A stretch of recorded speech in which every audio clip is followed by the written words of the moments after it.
नमस्कार, आप देख रहे हैं बिजनेस टुडे बाजार। मैं हूं हर्ष शर्मा। एक बार फिर मैं आपके सामने हाजिर हूं बड़ी खबर लेके।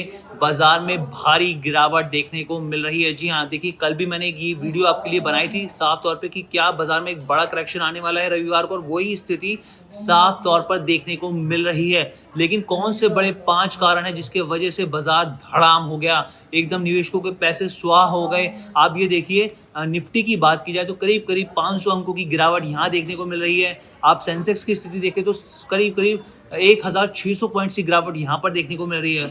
ये स्थिति ऐसी है, आप सोचिए जब 4 तारीख को रिजल्ट्स आए थे लोकसभा चुनावों के, तब भी बाजार इतना नहीं गिरा था जितना अब गिरा है। तो ऐसे कौन से फैक्टर हैं जो ट्रिगर कर गए हैं और ये कितनी गिरावट और बढ़ सकती है, सब पर चर्चा करेंगे। बस आपको इतना ही करना है, हमारे चैनल बिजनेस टुडे बाजार को लाइक शेयर सब्सक्राइब करना नहीं भूलना है। तो देखिए, सबसे पहला कारण क्या है, अमेरिकी बाजार। देखिए अमेरिकी बाजार में क्या हुआ जिसकी वजह से यहाँ पर पूरा सेल ऑफ हर तरफ देखने को मिल रहा है। तो यहाँ पर एक डाटा होता है जिसको बोलते हैं SAHM, शैम इंडिकेटर जो होता है। ये जो होता है ये 12 महीने का एक एवरेज बताता है, जो अनएम्प्लॉयमेंट डाटा होता है। और ये जो है ये 0.5% बढ़कर आया। 12 महीने का अगर एवरेज निकाला जाए तो इससे 0.5% बढ़ गया है, जो कि साफ तौर पर रिसेशन का इशारा कर रहा है। यानी कि एक तो अनएम्प्लॉयमेंट डाटा बढ़ता हुआ दिख रहा है, ऊपर से जो जॉबलेस डाटा है वो भी घटता हुआ दिख रहा है, जो कि बार बार यहाँ पे टेंशन दे रहे हैं। ऊपर से यहाँ पर लगातार अमेरिका का जो कर्ज है वो बढ़ता चला जा रहा है। पहली चीज तो ये हो गई। अब दूसरी चीज जो ट्रिगर करी वो करी जापान में जो ब्याज दर थी वो नेग्लिजिबल थी, ना के बराबर थी पिछले 20 सालों में,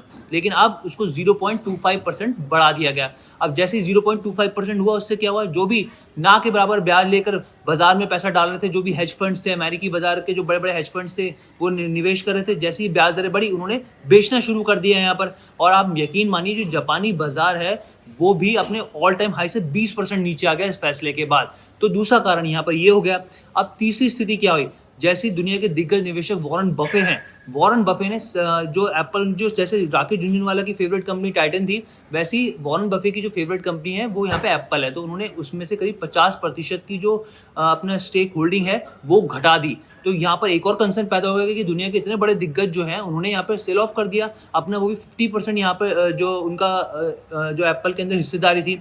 तो तीसरी चीज़ यहाँ पर ये हो गई, कंसर्न बन गया। उसके बाद चौथी चीज़ क्या हुई, देखिए चौथी चीज़ यहाँ पे ये हुई कि ईरान और इजराइल में जो तनाव पैदा हुआ, ये एक दूसरा कंसर्न रहा यहाँ पे, जो चौथा कंसर्न रहा। क्योंकि हमने देखा कि किस तरीके से ईरान, हमास, हिजबुल्लाह के बीच में आपस में बहुत ही ज़्यादा जवाबी कार्रवाई देखने को मिली, और इसका असर यहाँ पर बाजार में भी देखने को मिला। तो ये आप मान के चलिए कि इसके चलते जो मांग में जो तेल की कमी थी वो भी वर्तमान महीने में, मतलब मौजूदा वक्त में 8 महीने के निचले स्तर पर पहुंच गई। तो ईरान इजराइल का तनाव ये हो गया। उसके अलावा पांचवा पॉइंट क्या रहा, पांचवा पॉइंट ये रहा कि पहली तिमाही की कमजोर जो नतीजे आए उसका भी इम्पैक्ट देखने को मिल रहा है। आप देखिए डील का माहौल, जो लगातार जो डील्स होती थी वो उस तरीके से नहीं हो पा रही, खराब डील्स रही, रिकॉर्ड हीट वेव देखने को मिल रही है, सुस्त मांग देखने को मिल रही है। तो अगर आप देखें ये वाला जो Q1 है वो बहुत ही ठंडा रहा है, कंपनी को रिजल्ट बहुत खास देखने को नहीं मिले, इसका इम्पैक्ट देखने को मिला। और बाकी आप देख लें तो जो ट्रिगर्स थे वो ट्रिगर्स भी बहुत ज़्यादा, कुछ नए ट्रिगर्स अब रहे नहीं, सारे ट्रिगर्स खत्म होते दिखे। तो ये ओवरऑल 5 ऐसे सेंटीमेंट्स थे, 5 ऐसे पॉइंट्स थे जिसकी वजह से बाजार में गहरा सेल ऑफ देखने को मिला। और देखिए रिजल्ट्स के मुकाबले जिस दिन लोकसभा का रिजल्ट था उससे भी ज़्यादा सेल ऑफ देखने को मिला है। अब यहाँ पर कई मार्केट एक्सपर्ट्स का साफ तौर पे कहना है कि अभी इंतजार करना चाहिए आपको, कुछ भी खरीदने बेचने से पहले थोड़ा सा इंतजार करें, और आगे हम लोग लगातार आपको अपडेट करेंगे जो भी नई खबर होगी इससे जुड़ी। बस आपको इतना ही करना है, बिजनेस टुडे बाजार में आपको जुड़े रहना है और हमारे साथ लाइक शेयर सब्सक्राइब करना नहीं भूलना है। धन्यवाद। वीडियो पसंद आया तो हमें लाइक, कमेंट, शेयर और सब्सक्राइब जरूर करें।